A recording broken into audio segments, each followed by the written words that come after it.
man who has 24 karat gold. Exactly, I mean it. हमारे बीच में है डॉक्टर देवेंद्र बलहारा। स्वर्णिम भारत की सोच को लेकर आगे बढ़ते हुए डॉक्टर देवेंद्र बलहारा हमारे बीच में है और मैं तहे दिल से इनका शुक्रिया अदा करना चाहूँगा। अगर ये मुझे अलाउ करें तो प्लीज एक मिनट।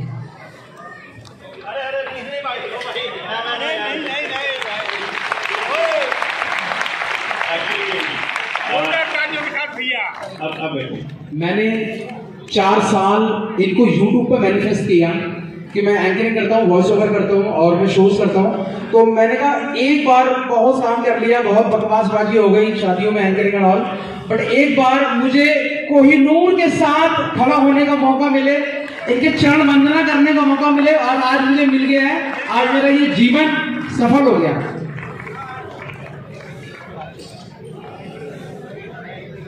राज भाई, हमारे यहाँ जेएसएम में, अब बैठिए प्लीज, हमारे यहाँ जेएसएम के साथ जो भी साथी जुड़ा है आज तक, उन सबको मालूम है कि हम सब एक परिवार की तरह ग्रो कर रहे हैं और हमारे परिवार में मैं हो सकता है सबसे छोटा सदस्य हूँ। इसलिए हमने ये नियम बनाया था कि जब भी हम एक दूसरे का संबोधन करेंगे, ना कोई सर बोलेगा एक दूसरे को, ना कोई श्रीमान जी बोलेगा, या तो भाई बोलिए, चाचा बोलिए, ताऊ बोलिए, बहन बोलिए, भाभी बोलिए, जो मर्जी बोलिए, लेकिन रिश्ते से हम लोग एक दूसरे को बुलाएंगे और मेरे तो कम से कम कोई भी चरण स्पर्श नहीं करेगा। ये मैं आगे से बता रहा हूँ पहले से। ये मैंने आपको बहुत पहले बताया, पहले भी बोला है, अभी फिर से बोल रहा हूँ, आगे से भी कभी भी कोई भी साथी होता है, क्योंकि यहाँ ऐसा कोई कल्चर हमारे यहाँ नहीं है। हम सब साथी हैं, साथ मिलकर लड़ने वाले लोग हैं। किसी व्यक्ति के चरण स्पर्श करके उसे इतना बड़ा मत बनाइए कि उसके अंदर अहंकार आ जाए। इस अहंकार से बचना है हम सबको, तो प्लीज आगे से ध्यान रखना है। तो over to Ishan.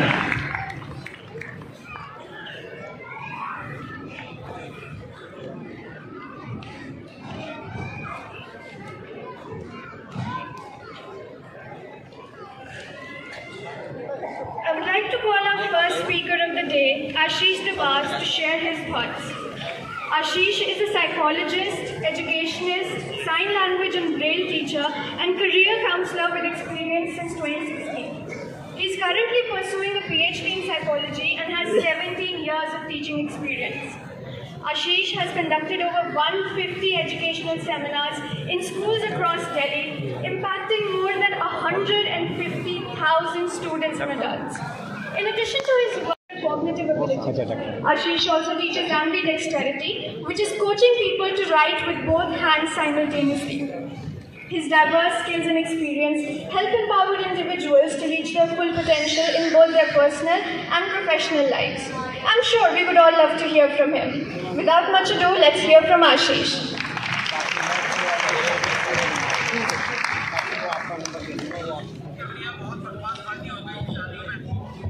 Thank you, Shani, for giving me such a nice introduction, and I think you deserve a gift.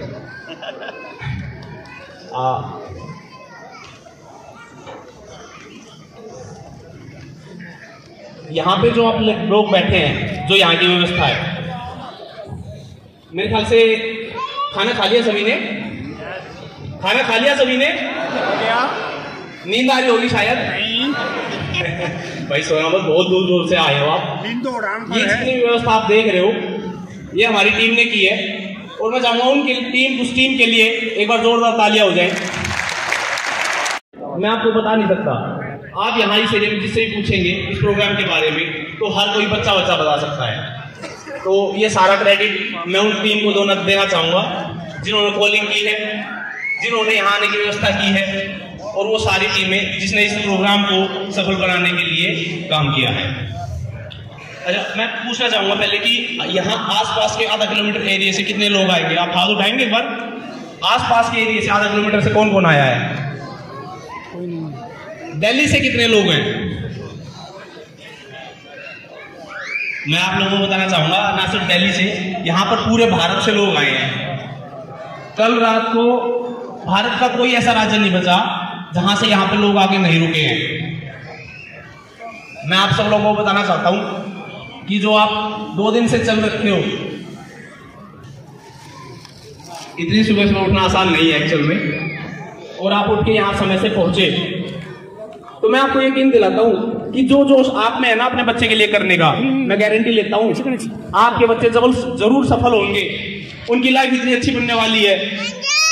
क्योंकि जिसके ऐसे पेरेंट्स होंगे वो बच्चा कभी जिंदगी में असफल रह ही नहीं सकता।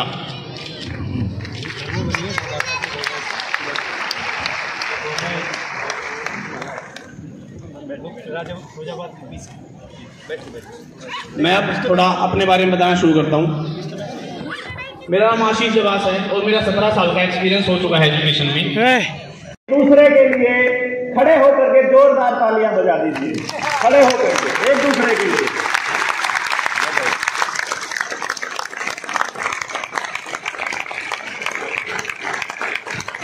बहुत बहुत धन्यवाद।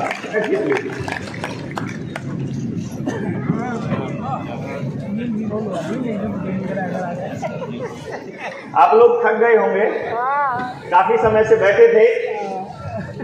आपकी लाइटें थोड़ी बंद कर देंगे क्या? लाइट्स, हाँ, कुछ भी दिखाई नहीं दे रहा था मुझे, और आप दिखाई नहीं देंगे तो बात कैसे करूँगा? इधर देखूँ तो ये, इधर देखूँ तो ये एलईडी की तो भाई ये माइक ठीक करो यार।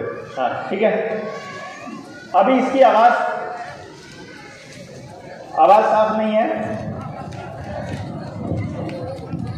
हेलो हेलो, अभी ठीक है जी। आप सब लोग अपने घरों से आए हैं चल करके कि हमारे बच्चों के लिए कोई रास्ता निकलेगा। जनता सरकार मोर्चा की ये विंग और हम कोई ऐसा रास्ता निकालेंगे। ये बार बार होगा क्या? चलिए वो क्या सेटिंग कर रहे हैं ना, अभी तो नहीं हो रहा।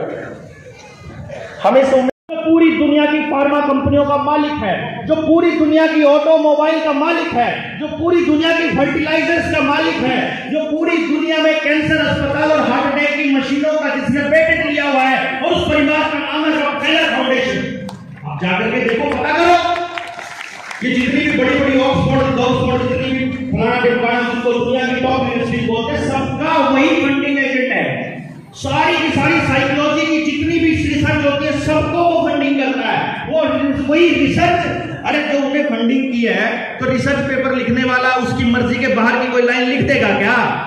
और वो फिर अखबारों में बड़ा बड़ा छपता है, ऐसी रिसर्च चलाई फलानी यूनिवर्सिटी ने, ऐसी रिसर्च आई फलानी यूनिवर्सिटी की, और हम उसको सच मान लेते हैं। हम उसको सच मान लेते हैं। ये कह रहे हैं एआई का जमाना है, अब नौकरियां खत्म होने वाली हैं, अब ये होने वाला है, हमें टाइम के साथ बदलना पड़ेगा। वो कह रहे हैं पहले कैमरा आता था, मोबाइल आ गया, समय के साथ बदलना पड़ेगा। अरे समय के साथ बदलना पड़ेगा। आदमी रोटी खाता था, रोटी खाने की बजाय गू खाना शुरू कर देगा क्या? रोटी ही खाएगा ना। रोटी खाते समय रोटी खाएगा तो अनाज की पकेगी, अनाज तो खेत में से आएगा, खेत में से किसान ही चलाएगा, लेकिन चलाते समय उसका खर्चा होगा कि नहीं वो तय करेंगे। एक तरीका है कि खेत में उस अनाज को उगाते समय 1 पैसा खर्च ना हो, और एक तरीका है कि उसके अंदर जितनी मशीनें इस्तेमाल हो वो भी रॉकफेलर फाउंडेशन की हो। आपको पता चलेगा, ट्रैक्टर की एजेंसियों की पता करो किसकी है, उसका पेटेंट किसके नाम है, जितनी बीज बोने वाली मशीनें हैं, जितनी खेतों में आज चल रही है वो किसके नाम पेटेंट है, पता तो करो। उसका हर कमाई को कंपनियों के हाथ में झोंकते रहे, इसमें समृद्धि है। बताना आपस वाली है कि कंपनियों वाली? तो आपस वाली व्यवस्था कंपनियां बनने देंगी पार्टियों से, सरकारों से? आपस वाली व्यवस्था नहीं बनने देंगे ये। इसके लिए तो आपको अपनी व्यवस्था बनानी पड़ेगी, और उसके लिए व्यवस्था बनाने के लिए आपको खड़ा होना पड़ेगा। और जो हमारे बच्चों के भविष्य के साथ खिलवाड़ करेगा, जो हमें हमारी व्यवस्था बनाने में रुकावट पैदा करेगा, वो दुश्मन है हमारे बच्चों का। और हम अपने दुश्मन के साथ क्या करते हैं ये भारतवासियों को बताने की जरूरत नहीं है। उनको कुचल देना पड़ेगा हमको, कि जो भी सामने आ जाएगा, अपने बच्चों की व्यवस्था हमको खुद बनानी पड़ेगी। लेकिन वो कैसे बनाएंगे? आप तो गांव में से कोई 2 लोग आए हैं, कोई 4 लोग आए हैं, कोई 10 लोग आए हैं, कोई 50 लोग आए हैं। आप कैसे बनाओगे? जाकर गांव वालों को कैसे समझाओगे? जाकर क्या कहोगे? लो बलाराज जी की वीडियो देख लेना, तुम्हें समझ में आ जाएगा, ऐसे कहोगे? किसी के पास समय नहीं है 2-2 घंटे सुनने का, किसी के पास समय नहीं है। तो मेरे को मैसेज आते हैं, बलाराज जी वीडियो थोड़ी छोटी बनाया करो। मैंने कहा कितनी छोटी बनाऊं? बोला जी बस 3 मिनट में निपटा दिया करो। मैंने कहा 3 मिनट छोड़ो, तुम्हारे बच्चे तो 30 सेकंड पे आ चुके हैं, वो तो आगे 10 सेकंड पे आ चुके हैं रील्स में, वो तो ऐसे चलते हैं उनका तो हाल। बात जो बताने की है वो बात दिखाने की अलग होती है, बताने की अलग। और जो बताने की बात है उसमें समय लगता है, वो अपना समय मांगती है। अगर वो समय नहीं दिया जाएगा कुछ भी हासिल नहीं होने वाला, कुछ भी हासिल नहीं होने वाला। ये सारे लोग जो बैठे हैं ना, इनमें से 50% से ज्यादा लोग वो हैं जो 3-3, 4-4, 5-5 घंटे बैठ करके सुना है, जिन्होंने सुना है। आपने ये प्रॉब्लम कितनी है, किस किस को मालूम है इस पूरे के पूरे खेल का? ये लोग हैं, इसीलिए यहां तक आ पाए। और वो लोगों को जाकर गांव में कहो कि बच्चों की एजुकेशन के लिए एक सेमिनार होने वाला है, अरे किसका टाइम है, आज तो ब्याह का साया गड़ा है, आज तो गड़े ब्याह रहे हैं। लेकिन नहीं, मैंने कहा भाई मेरे से ज्यादा सोशल कौन होगा, मेरे से ज्यादा तुम्हारे पास आए होंगे क्या, कार्ड आ रहे होंगे क्या? इतने कार्ड तो किसी के भी नहीं आते होंगे। पर भाई हमने एक ही हाथ जोड़ के ये कह रखा कि देख भाई 2 रास्ते हैं, या तो आप लोगों को खुश करने के लिए आपके ब्याह शादी आपकी मरकत में आनते रहो। इतने हैं लोग जानकारी में कि रोज के रोज किसी की मरकत में, किसी के ब्याह में जाना पड़ेगा।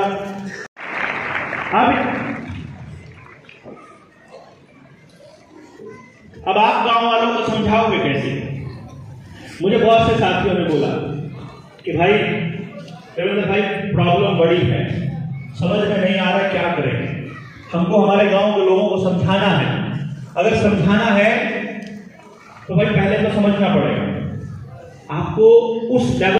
तो मेरी फैमिली में कोई भी मेरे फैसले के साथ नहीं था, फिर भी उन्होंने जैसे कैसे मन से मुझे अलाउ किया कि चलो तुम्हारा जब बहन उतर जाएगा तब देख लेंगे।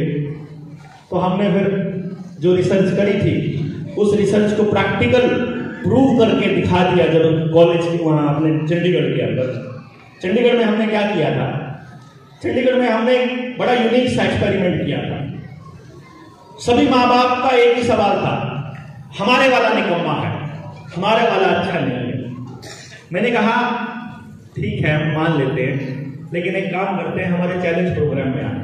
हमने एक चैलेंज प्रोग्राम दिया, doctor Dev challenge program from lowest moral to the highest achiever. हमने पहले ही तय कर दिया कि आप अपने स्कूल का सबसे कमजोर बच्चा हमको दे दीजिए, जो आप अपने स्कूल का सबसे वीक बच्चा मानते हैं वो हमको दे दो।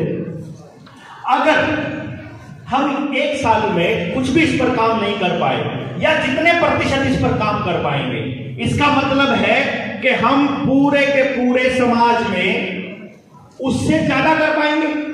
भाई सबसे कमजोर पे जितना कर सकते हैं, बाकी सारे तो उससे बेटर है ना, इसका मतलब हम उससे अच्छे रिजल्ट लेकर के आएंगे। तो हमें अपनी कैपेसिटी को चेक करना था, हमें अपने टैलेंट को और अपने विद्या को चेक करना था कि क्या ऐसा हो सकता है, रीजन क्या है। मैंने अभी तक जितने पेरेंट्स देखे या जितने टीचर्स देखे, उन टीचर्स का एक डायलॉग मैंने देखा है खूब। वो डायलॉग क्या है कि